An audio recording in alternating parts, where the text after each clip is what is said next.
Welcome to Old Guy Tech, the OGT.TV recording studio. Technology for the rest of us. Anyway, ladies and gentlemen, welcome to News 44, Opinion versus Opinion. I'm Rob Charney. That's John Manajastic. In the corner being with the snide remarks is Jonathan Charney. And thank you for all one of you for watching us at the moment. But the nice thing is, I hit the record button, as John so kindly reminded me to do. As Firesign Theater said, and the expectant crowd is gathering now. Yeah, the hush over the audience is just because they are impressed with what we have to Rob, say. You really hit a point for me. I being the verbose or person that I am, I never really appreciated it when anybody said shh, shushed me. Mm. I'm finding that is a hole in my teaching technique. Oh, That's when you shush kids, their mother shushed them. right. And maybe that's why I don't shush people. Yeah. But they do respond when you go shh. There's something about it. It's a universal sound. Every culture uses it. What? Shh.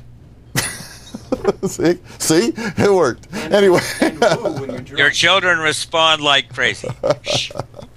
anyway, thanks for watching tonight. John and I are both kind of punchy. We're both tired. I had a great show this afternoon, which you missed because you were in teaching in lockup. I was in the sheriff's place. Yes, you were locked up. You were in the Hilton the Hilton there. No, you were busy teaching. Or were you doing arts and crafts? Is that what you were doing? I am the art teacher. You are the art today, teacher. Yeah. We dealt with rather, because these things seem to be very black and white. So there's a sheet in the room that says no borders, no credit, because you must put a 1/4 inch border around the edge of your paper. Oh. You would be amazed. And some of these kids have learning disabilities. So that's I see. So they didn't do the border. Oh, we did the border, and Yeah. then we, of course, had to cover where to put the name and your prison wing number. Gotcha. So what's the age? What's the age of the group? I have them all the way down to, there is one amongst that is in the 7th grade. Mm-hmm. There is one amongst in the 9th grade, and most are juniors and seniors. You know, when I was going to college, I had a psychiatry. It was psychiatry, psychology. I don't know. It was the second one. Anyway, we had a doctor in there who had a theory about juveniles in juvenile hall, and he was trying to make a point of that when kids grow up that have a color deficiency, they have a tough learning curve, because what are some of the very first things we learn when we're growing up? And it's generally color. Orange is orange, an apple is red, the sky is blue, the grass is green. And if you have a color deficiency, it doesn't make any sense to you. It was a very interesting theory. So we went to the Los Angeles County Juvenile Detention Center and had these test boxes that we did. And we must that was a class of about 30 of us.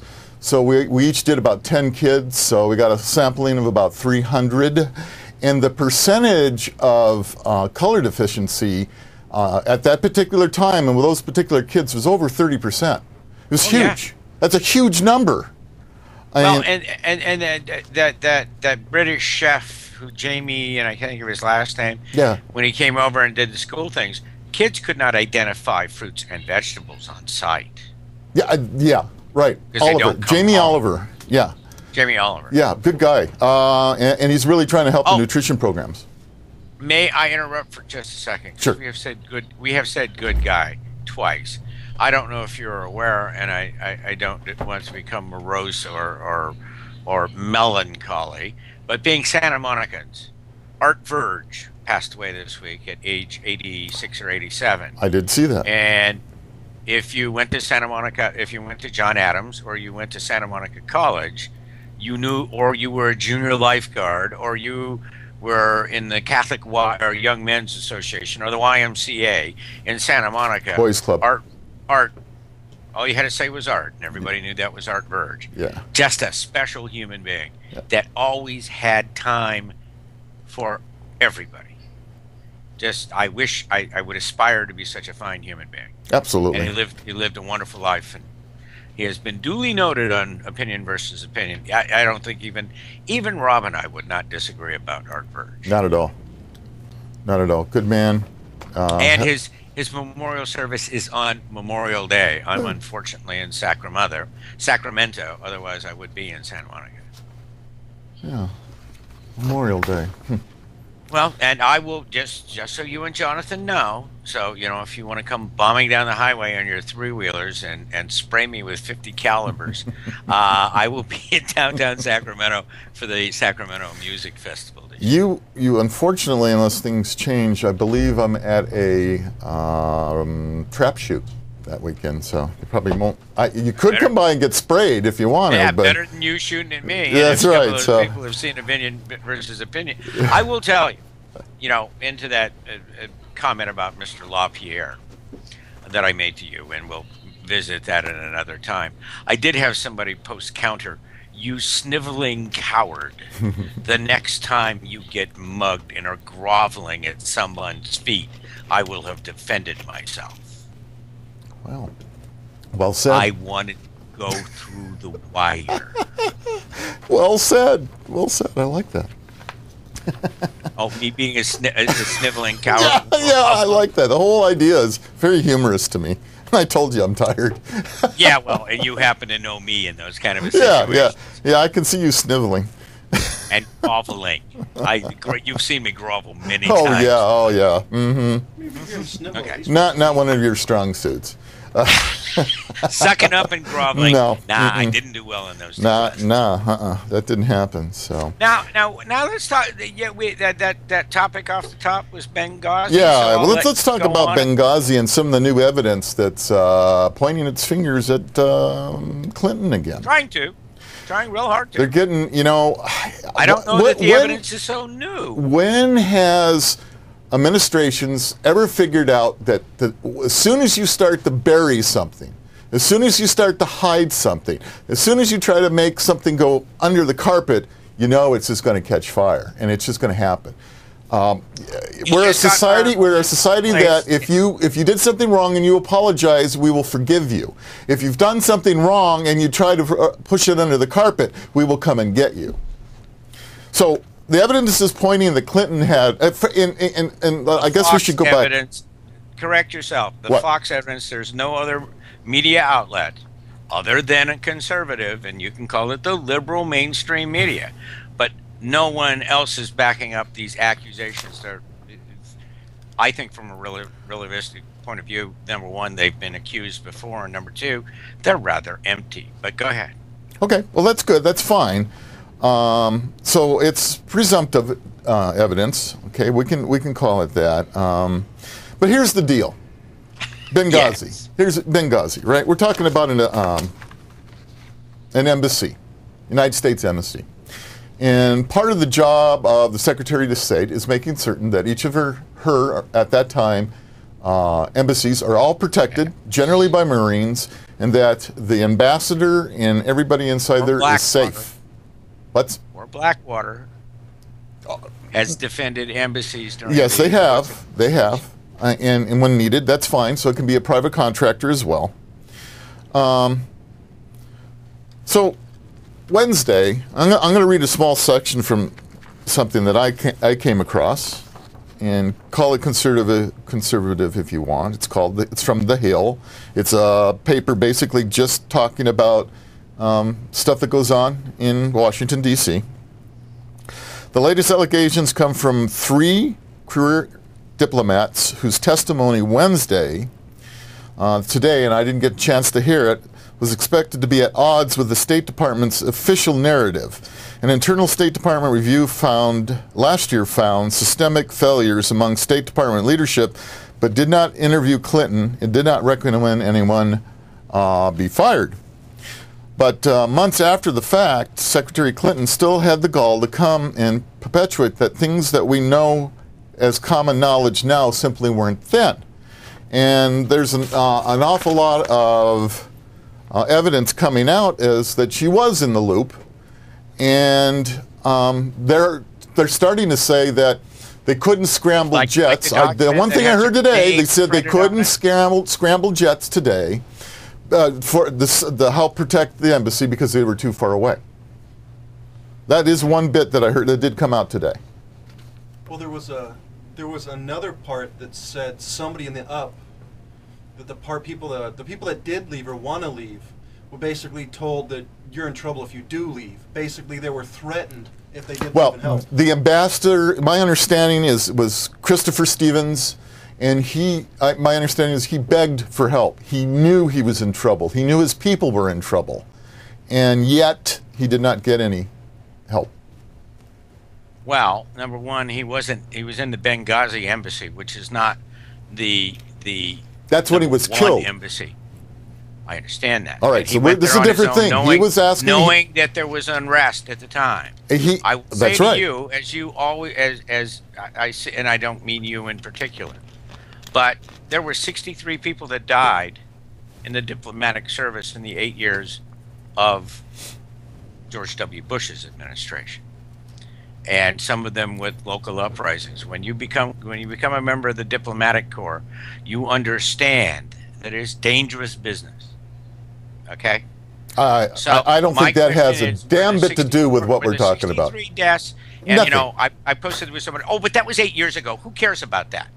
And I say, if you say that, then you better leave Hillary alone, because the 63 people that died in the diplomatic service during the Bush administration it's not important, and the three people that died here are not. This is a news story for Fox. Okay, Fox is the one that has drummed this, beat this, and harangued this. If you watch the hearing today, of which I didn't watch it, and I certainly didn't take the time when I got home. I followed it in different news media during the day because I knew it was coming on. It's like every other news story in America. Fox, oh, we found new evidence, and the other side goes, it ain't no thing. Here's my issue. You're making, and yes, it's very Hillary Clinton, but when you look at 63 people dying over 8 years in the Bush administration and diplomatic service, attacks. Get over the 63 dead people. Talk about what we're talking about now.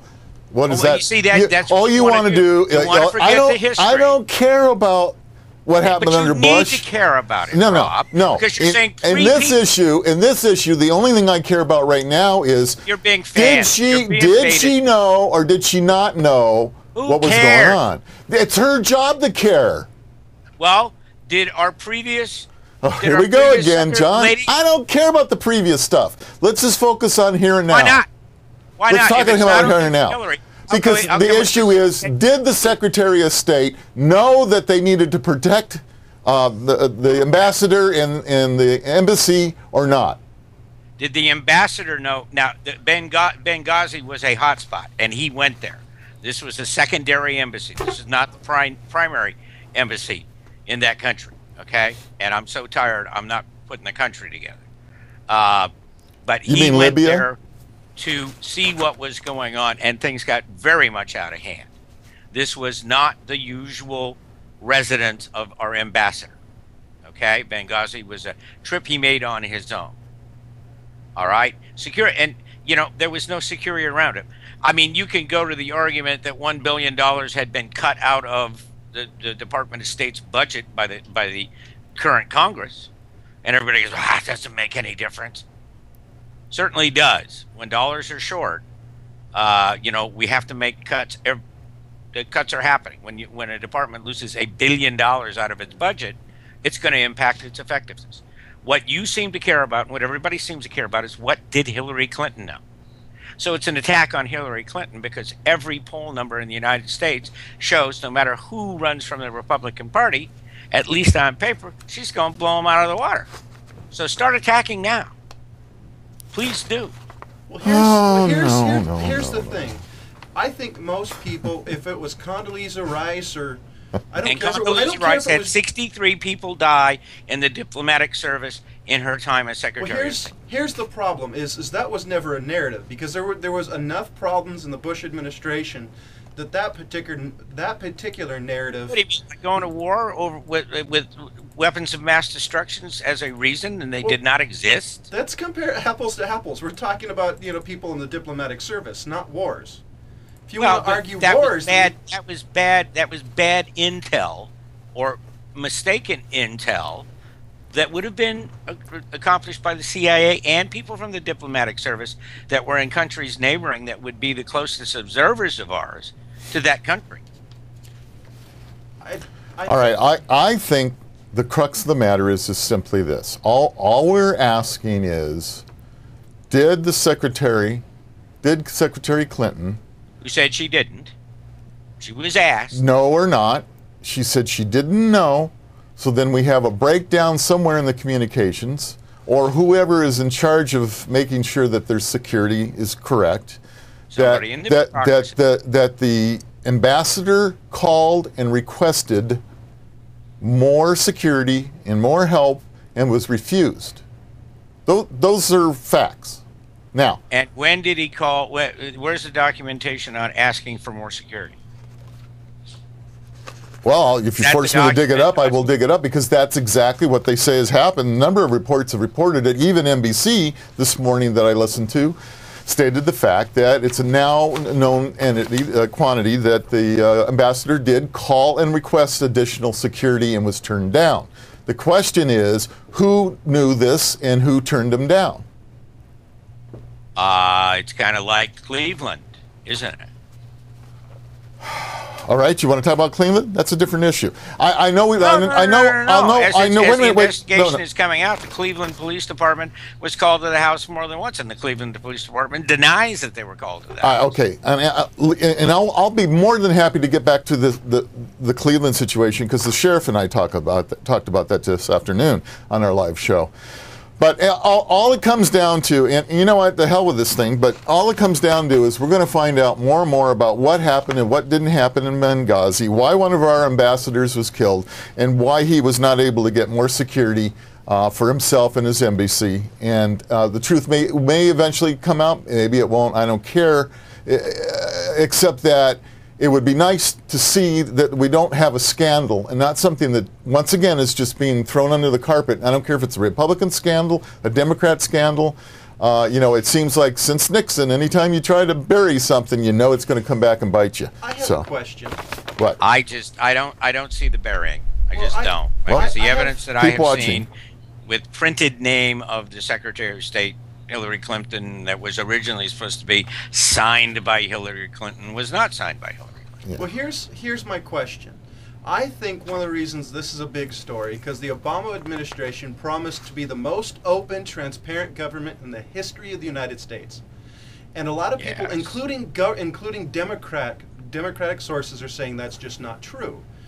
Do you think one of the reasons this is such a story is because the narrative Obama promised is not the narrative we're seeing? We're not seeing the openness he promised, only the openness he wants to show. When you have a news network that is a representative of a different political party and is not, when you have Karl Rove and you have ad nauseum people that are in the Republican Party being their advisors, and the other side has committed the same sins now, so they're both useless, because you've got, Obama's previous press secretary and his campaign manager, and they don't belong, in a media that is fair on either side. Okay, but the issues. I mean, Glenn Beck rose this issue about the Saudi guy in Boston, and he's being deported. Well, he was illegal, so he's being deported, and they always seem to forget that our main source of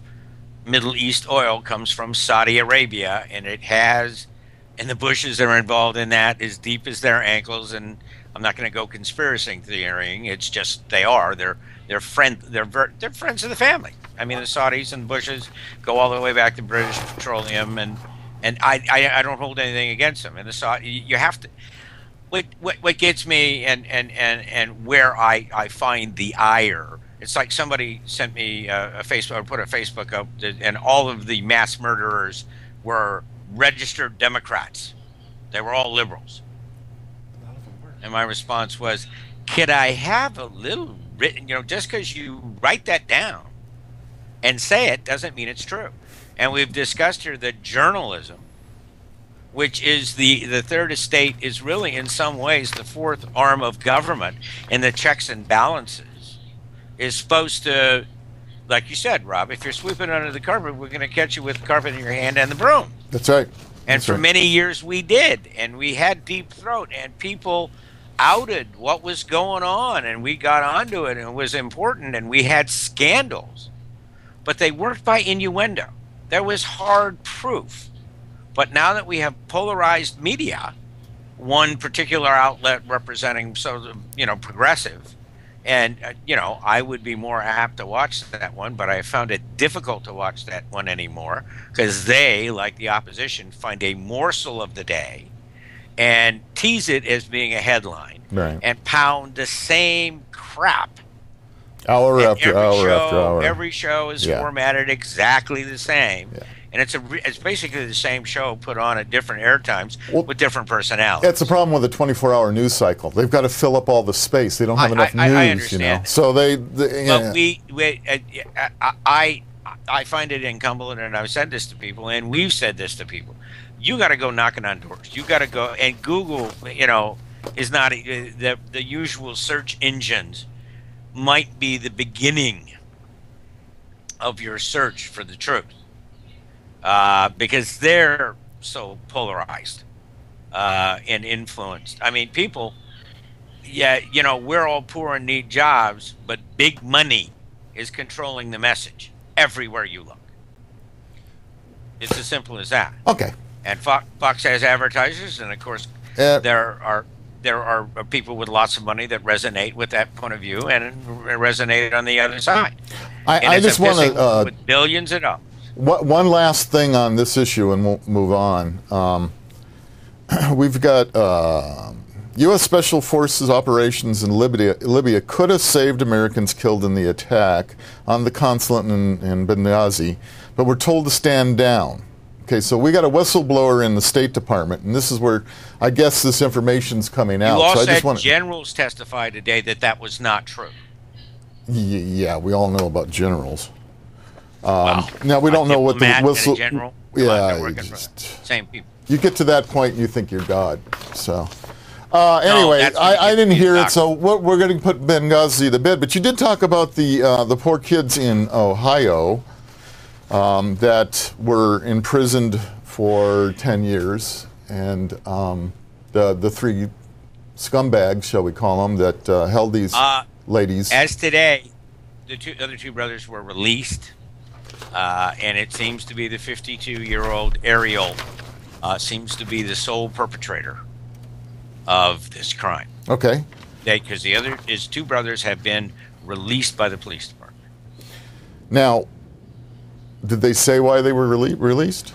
Lack of evidence? Because they found no evidence that indicated matter of fact, they eat. And the amazing thing about this is, ladies and gentlemen, and my dear friend Rob and Jonathan, is that for 10 years, these young women were held in shackles and ropes, and they were raped repeatedly. There will be murder charges because there were forced the details are far too gruesome to go into, even on opinion versus opinion. It was the most heinous crime I have ever seen. Since J.C. Dugard, that was in the Bay Area and started up here. She had the children. Okay? She had the children, and they are saying that this girl that was kidnapped did have one child. One child, but she has testified to other pregnancies, and it's horrific. I don't even want to go into it. But the essence of what has happened today is it has, of course. This is Cleveland is a former industrial jewel of the 20th century in World War II, and Randy Newman in Burn On Big River talks about the Cuyahoga River, and that runs through Cleveland. It is now one of America's great eastern seaboard cities. or Midwest cities. It's Ohio. That is in disrepair. Yeah. And this house is in an area, a poor area with many boarded up homes. Well, I think what we're going to, and it's true, and it's a blighted area. I haven't had a chance to walk the block, neither have you. But listening to some of the people talk, and it will be found out. Now, the police department, their first reaction was, of course, to say, we were never called to that house at all. Probably the same thing true. They had leads on the case. They must have had something because, first of all, there were kids playing out in front of the house, is my understanding. And there were supposedly naked girls seen in the backyard, and neighbors called, and nothing happened then. See, this is going to be the interesting stuff. This is, as time goes on, we're going to see if this is going to be similar to J.C. Dugard situation where the sheriff was at the house where Tracy was and did not go in. Those people had criminal records. The captors, the husband and wife of Tracy Dugard. Yeah. Oh, yeah. Well, there was the parole agents were at the house. I was in Santa Rosa. The Sonoma County sheriff hassled that freak, and he had polyclass. He was on private property. Right. He was a convicted felon, and they let him go. Yes. And polyclass died. Yes. Yes. So yes. Policing, and you had the sheriff on. Yes. And man, I could throw neutron bombs at police departments, but how tough is that job? To do that? It's a very difficult job, and it's easy to armchair quarterback situations. I know that, but it seems to me, especially for that length of time, if the neighbors were calling, even if it's a couple of times a year, and saying there's something going on, there's something wrong here, and they don't do some form of investigation at all, and I guess that didn't happen, and this one guy was a school bus driver at one point, I believe. Right, the main suspect, the main suspect, who did all this. School bus driver. How does his two brothers, did not his two brothers also live in this house? How do you hold 3 women captive without the other people in your home knowing about it? And the Cleveland Police Department is convinced by their testimony and their interrogation that the other 2 brothers didn't have anything to do with it. We'll see. I think it's too early. I think they're too quick to judgment. Let's put it that way. I mean, it's so that African American gentleman that came to her aid. I mean, he is the best interview on television. Oh, he was great. In the last 10 years. He was great. I mean, it was funny. I was working a lot, but I was listening to him on TV behind me. I was listening to him talk before I turned around and looked at him. I'm going, this guy's got a great story. He's telling a story.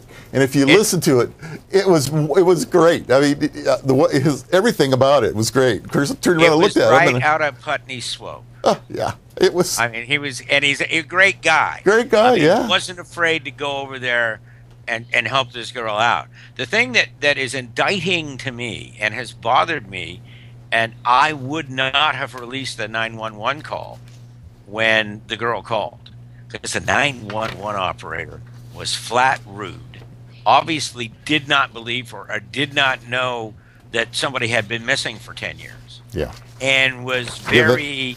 the name meant nothing to her. Give me some more information. Yeah, absolutely. That 911 call is damning evidence in itself.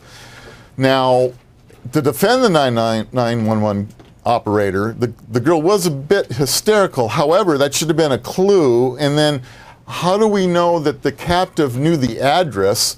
This 911 operator kept saying, well, you're saying it's this address, but my screen's saying it's another address. How is she supposed to know the damn address? She's been a captive.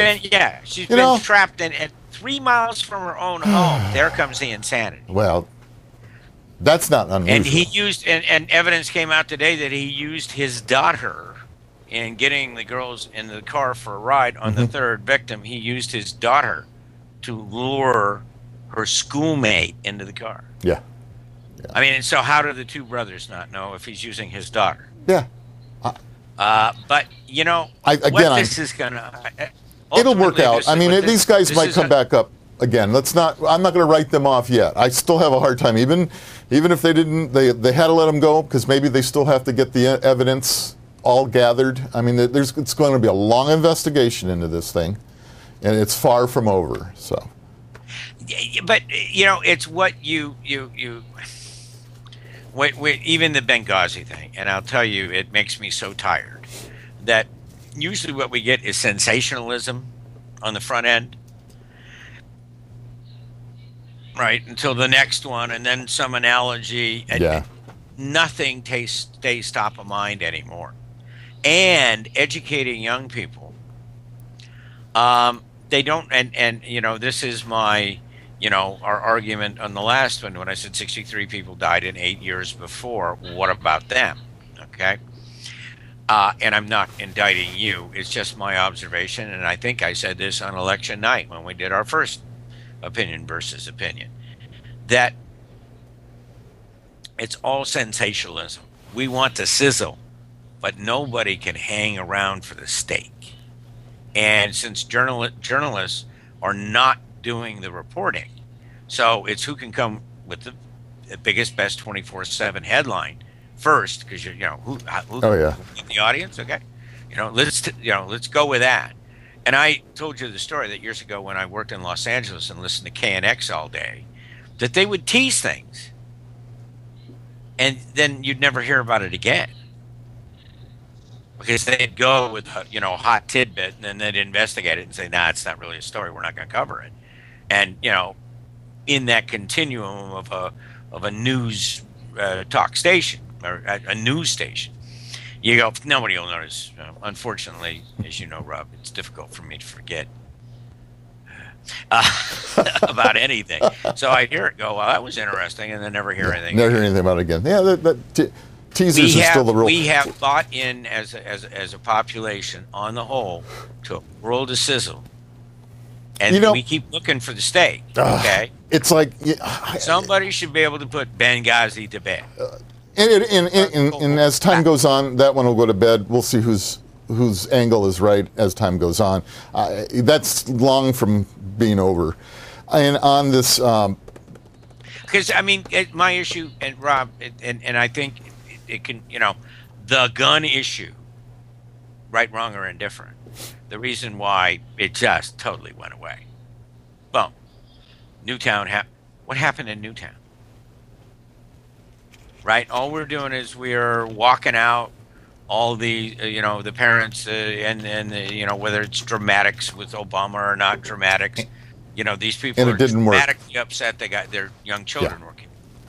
But details about what happened, have we heard the rest of that story? Well, there some of it is still there, and you can look it up. People keep posting the thing where NBC said that the AR-15 was in the car. I happened to be watching that day. I was home. Right, and it turned out to be a shotgun. And well, my friend, we have lived through the Kennedy assassination. We have lived through, and we know that the early reports usually end up being incorrect. Right, exactly. And I like the idea of the guys now changing. The judge entered a not guilty plea for him under the first hearing, and now that he has representation, they're going for the insanity plea with that guy.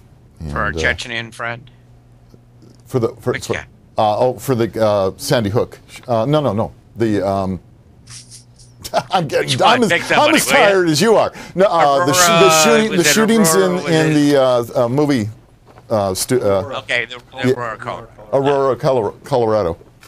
That guy, who, if you look at his picture, Democrat. He does look wacko. You should see. I mean, he's got big bug eyes. Like the kid from Sandy Hook doesn't look crazy. Yeah, he looked a little couldn't crazy. Feel pain. I mean, this child is mentally challenged.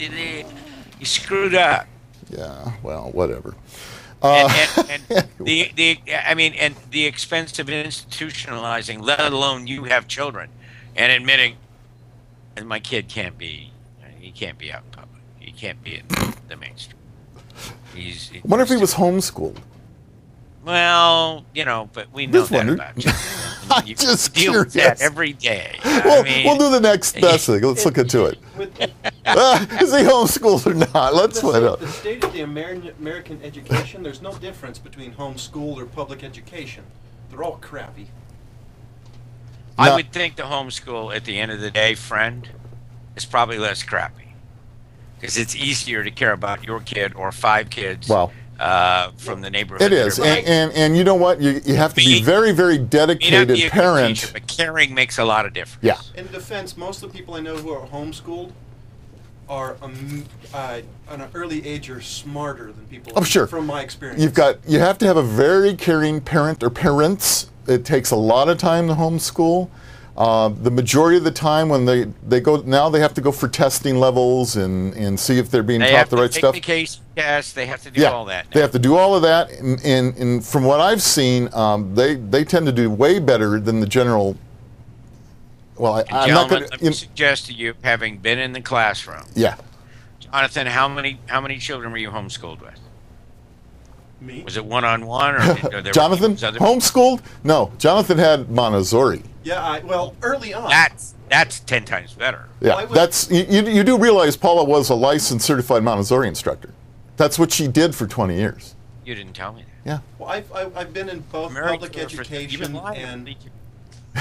Well, I was in both public education and private. Okay, we're off of that. Good, John. Thanks. We'll move along. Next question. Hey, Jonathan, before, and I do want to hear your opinion, Jonathan. I will just tell you, under the current circumstance. You hear him? Okay. Yeah. When I moved my mouthpiece a bit. Maybe that's better. It's good. That even at the best of high schools in the area where I live, in advanced placement, I have 4 classes a day with 41 children in each class. Montessori, homeschool. These are bright kids. These are America's future. Thank God. One of them could be my congressman. He could be a senator. He could be the president. And I am that optimistic to this day that some kid that I taught will, not particularly wear my banner, but will go on. Or be the next. When you have 42 kids in a room, if somebody's missing it, you're never going to know. Wish we had sound effects. We need like animals in the background or something while John's talking. Okay, John, where are you reporting from now? That's harsh. I have a cow, not 30 yards from me over there. There you go. I'm sorry. Kids, it's just not manageable. Yeah. Class size is out of control. Yeah, it is. It's very difficult. It's a tough situation, and I would have never felt qualified to homeschool. Paula, on the other hand, would have been more than qualified. She chose to go the Montessori route. God bless her. And she, like I said, she was almost 20 years teaching Montessori. And one of our dear friends from Santa Monica, Mr. Fitzgerald, I'll send you the material, has also been with Montessori for his entire life. It's a great program. The kids, what they learn at the early age and how they learn it is fantastic. It prepares them for public school very well if it's done right. Now, you can go all the way through Montessori High School. The majority of the time, it's kindergarten through 4th or 5th, and then they pop into the mainstream. So some the difference between some go to prep schools. Some go to prep schools. Well, the difference between Montessori type school. The difference between Montessori school and a public school is it's a different philosophy in education. Now, whether it's good or bad, the Montessori was always more hands-on, teach the child's level, versus public education that has to teach the common denominator just because of the amount of students and the lack of teachers. To a certain extent. Okay. Well, anyway, it works. Whatever works is what we're for. Well, and folks, and this is why I don't get a full-time job, why the institution may be the best place for me. My class. Yeah, we've wanted to institutionalize you a few times. They still gave me the key. But, no, actually, it's probably a good place. I get out every day, the big lock. There you go. You get to go. Now, seriously, when I talked about my experience and about the color deficiency story, I don't know if we actually finished that or not, but I mean, it was a fascinating insight into our children growing up and how we have kids that are left behind because of certain learning difficulties. And if you don't really know what they are, you don't know how to help them, and they're left behind. And I think the mainstream school system really isn't set up for that, or at least at one time wasn't set up for that. I think they're probably doing a better job now, but I think that's part of the problem. No, you don't think so, huh? Well, I actually have insight as somebody who was in the resource program in school my entire life. There was two types of special education from my experiences. There was the one that was complete specialized where you had no mainstream courses, or there was this another one where they would come alongside you. If you had problems in certain area, you would have one period where you get as much tutoring as you could within that class period. There are ways, and there have been ways, to help kids who are struggling. The issue comes by, those are always the first programs to be taken away. Yeah. And the resource program, from my experience, was one of the best ones they had. Well, they could and help guys, you. it's certainly come up, and we've walked around the edges of it. There are kids now being cut out of Head Start.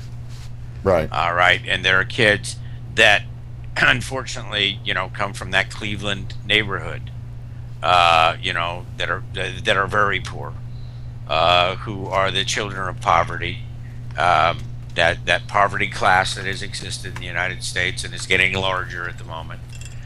And these kids, their parents are not competent academically to teach them. Well, that's also when you have children having children. There's the parents generally don't have any education themselves. Well, and right? then we can go back to our conversation about the 15-year-old morning after pill. Right, we could, but we don't want Wendy to get upset again. Oh, I want Wendy to call and beat on the table. I don't think she's watching. She's actually up in Visalia at the moment. Yeah, I saw that. She's our live count tonight is very low. I guess I didn't get enough emails out to remind people. We did not. Remember when I said, "Where's the blitz?" Well, I got a blitz out. I got one. Can I talk to you about advertising? Yeah. I know. So my bad. I didn't send you guys 30 emails saying watch us, and please watch us, so that you could unsubscribe because you were tired of getting too many emails. He's the advertising guru, so why don't you have a meeting with him, and then he can advertise for you? I'm out marketing and advertising. Time out. You sent me a Facebook ad. Yes. And this week, Jonathan posted last week's show. Right. Which I shared that and said, folks, this is what we do on. I did have a bunch of people today say, well, is that 7 o'clock? And I said, yeah. But I didn't have the TV 44 since we're somehow getting away from old guy tech TV. Right. Anyway, please next week, Monday, send me a Facebook. I can't explain to you how email is great for people that you know, but if you want to snag a fish, and I posted that thing I shared it every 45 minutes. Good. Our goal then for next week is to get at least a dozen viewers. Let's see if we can do this. Started with one. Have we grown? Yeah, we've got 3 online right now. Well, one of them's your wife and one of them's your daughter. Probably. I know. Well, Heather must not be watching because she normally calls in to tell me how much she loves me, and I love to hear that, of course. It's probably Paula, and no, John's in here with me. So there are 2 strangers watching. They're probably going. Why did I miss The Simpsons for these guys? Simpsons are on. No, it can't be The Simpsons. They're on a Sunday. Oh, I don't know. What shit? Sorry. Oh, I'll bet you that there is an episode of The Simpsons running up against this somewhere on a cable network. No, absolutely. 24/7 Simpsons. Yeah. It's a rerun of Mary Tyler Moore. One of the things I wanted to talk about, just zip back into my mind here, is we were talking about this 24-hour news cycle and how these. I'll name CNN, for example. I'll turn CNN on in the morning, which the TV's behind me, and I'll do my work during the day, and I listen to this stuff.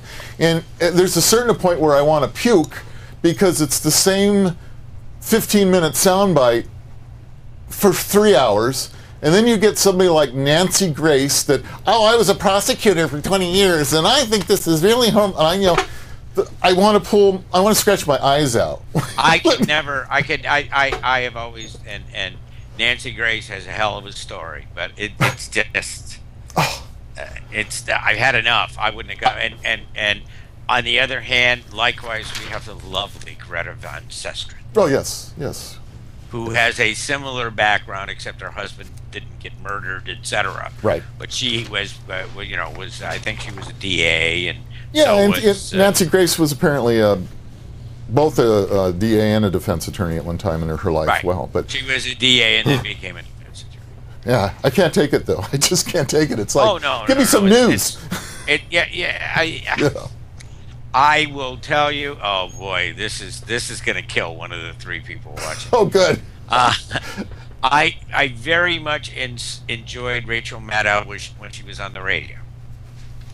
I was kind of like, watching a building explode. I was interested when she came to TV, but it is so pat now.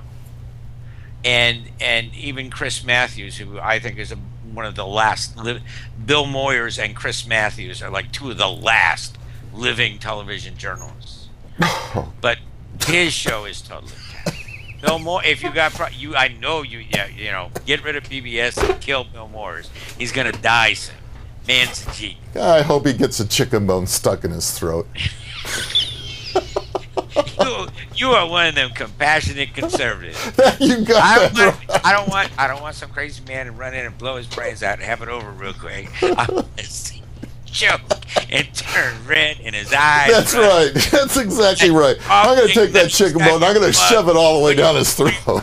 Your knees groveling in front of this guy. I'm tired. I am too. We're both beat, but we're having a great time. At least we're laughing.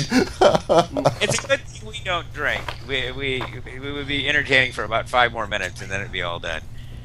Have you ever noticed that about drunks? They are so entertaining, but they don't realize that happened somewhere in the first 15 minutes of inebriation. And the further you go, the further you get from being entertaining. That's right. I have a kind of irony. All right, here's an irony from Jonathan. Irony. Huh. Well, wait! Before you ask your question, Jonathan. Well, no, it's a question. It's more of a statement. We have 2 bikes at the Charney house, or is he riding your bike, Rob? Oh no, we have 2 bikes. I have my own. We have two Can-Am Spyder motorcycles. 2. I'm telling you, 50 mils, boys. Put on it on either side. His bike, theoretically, we've got the exact same engine. His bike should dust me because I got the big touring bike, with all the heavy stuff. Yeah, but your son's He's got the sport bike, so it should dust me. But he's a wuss. Yeah, ain't no problem about it. Friend over there with the gun is. I don't believe it, Jonathan. So what's your irony? Well, the irony alert. At least irony alert. Well, this is funny. Obama's anti-bullying campaign guy, the guy who's stopping, we don't want bullying, basically said on Twitter he hopes Sarah Palin dies of lip cancer. That doesn't surprise me at all. Just, a hypocrite. The world is full of hypocrites, and then there's just another one. That's all. Well, gentlemen, I will suggest to you, and I mean it is deteriorating at a rate that I can't even believe. Are you saying you want to call it a show? Are you done? Shit! Let's go 2 hours. You've had enough. Look. The only other thing that I want the only thing I want our watchers to keep an eye on moving forward from the last show, because we'll wrap this thing up here, is that keep an eye on the internet taxation situation. It did hit something other than opinion versus opinion this week. I'm glad to see somebody's paying attention to it. Yeah. Oh, yeah. They've got to. How can you have a national tax that that in every community that? Come on. Yeah, it's what makes me sick is companies like Google and Apple are, it's just fine with us. We don't care. But eBay is going over here saying, wait a minute. We've made all these small people have small businesses, which this country is all made of, and now you're going to force them to have to compute the tax and everything else involved with the sale? Wait. Just wait. I think in the case of eBay, it's, look, we're already bleeding these son of a bitches dry for selling it, for buying it, for putting it through PayPal.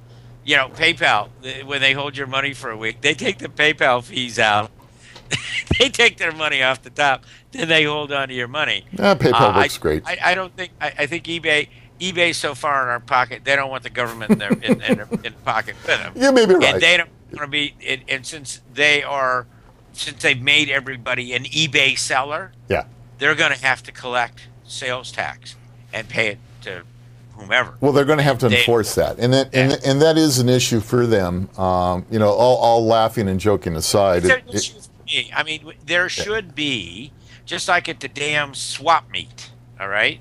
Do you pay tax at the swap meet? No, of course not. Craigslist would be in the same situation. Price, you don't go, oh, and that's plus tax. No, I'll give you $3 for it. Right. Oh, well, let's have it for $250 plus tax. That's not a solid negotiating point. We just we got too many people in the way of too many other people just trying to make a damn living. We got to simplify. And unfortunately, the digital world makes it difficult to simplify. It's, you know, government seems to want to step in. And if you watch the lifelong civil servant, which my sister was, which many people that I know of, God bless them. My friend that went from the private sector to being in the public sector and becoming a judge. What they become serfdoms. They want to hold on to what they have and they want to grow it. And how do they grow it? By taxation. And that's all they really care about.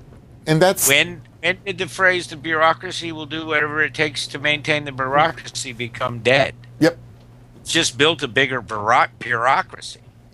Exactly. And one of the upsides of sequestration is some of these dead asses that shouldn't be on the payroll are going to get furloughed or take early retirement, and we got to thin it down. The problem of it is when we're in an economic crisis that we're in, where we don't have enough jobs, the two have converged. Right. We need to get rid of the dead weight in the bureaucracy. But we need jobs at the moment. We don't need to be putting people out of work. Yeah. But we need to clean up the goddamn bureaucracy at the same time. You know what? And this is where we agree 100%. We've got to create jobs. We've got to keep the small businessman growing and selling and doing whatever he has to do to keep the economy rolling. The small businessman is where innovation comes from. That's it. We're a country of small businessmen. And what do we do? Because you got to survive. You got to build a better mousetrap. And thank God, because that's where all the innovation comes from.